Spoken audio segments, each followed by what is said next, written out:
lewati, sungai ia susuri, belantara hutan ia sindai. Namun apa yang dicari tak juga ia dapati.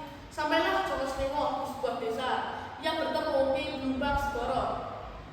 Ki Blumbang Segoro memerintahkan Joko Slewo untuk berjalan ke arah tenggara, mendatangi desa Dawan dan menemui Ki Honggo Wongso. Joko Slewo kemudian pergi dan bertemu Ki Honggo Wongso.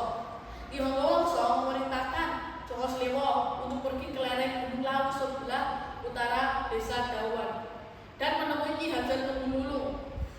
Sesampainya di sebuah ngarai, ia berjalan menuju bongkahan batu yang tidak terlalu besar. Lalu ia duduk di situ.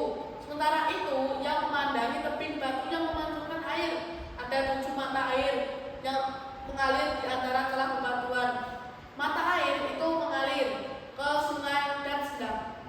Kemudian dikenal dengan nama Pancuran Pitu. Joko Slewo melamun. Tiba-tiba ia kaget ketika ada sosok laki-laki yang mendekat, mengenakan pakaian jubah putih. Beliau yang dikenal dengan nama Ki Hajar Tumenggung. Ki Hajar Tumenggung memerintahkan Joko Slewo untuk mandi di 7 pancuran air itu satu persatu. Dan apapun yang terjadi harus dia siap hadapi. Belum sempat Joko Slewo menjawab, Ki Hajar Tumenggung tiba-tiba menghilang. Joko Slewo kemudian mandi di pancuran itu. Sosok bayangan hitam menyerupainya tiba-tiba muncul ikut mandi di dekatnya. Bayangan hitam itu selalu mengikuti gerakan yang dilakukan Joko Slewo. Usai mandi, Joko Slewo menuju bongkahan batu untuk duduk bersemedi. Namun sosok hitam masih mengikutinya. Tiba-tiba angin berembus yang melihat cahaya berada di atas pohon bambu.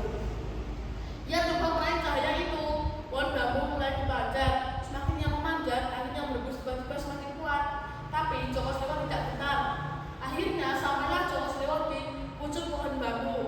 Dengan susah payah ia mengulurkan tangannya untuk mencapai cahaya itu. Ketika tangannya menyentuh cahaya, terjadilah ledakan. Di saat yang sama, angin yang berembus tiba-tiba hilang. Joko Slewo terkejut melihat tubuhnya. Ia punya 2 tangan dan 2 kaki. Kemudian ia meraba wajahnya, mata, telinganya sudah menjadi 2. Ini ia sudah menjadi manusia sempurna.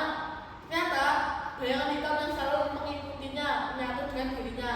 Tidak hanya itu, ratu yang ia cari-cari juga sudah ada di sampingnya.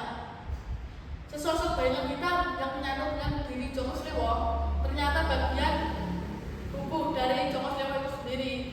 Tempat pohon bambu di mana Joko Slewo menggapai cahaya dinamakan Pring Gondani.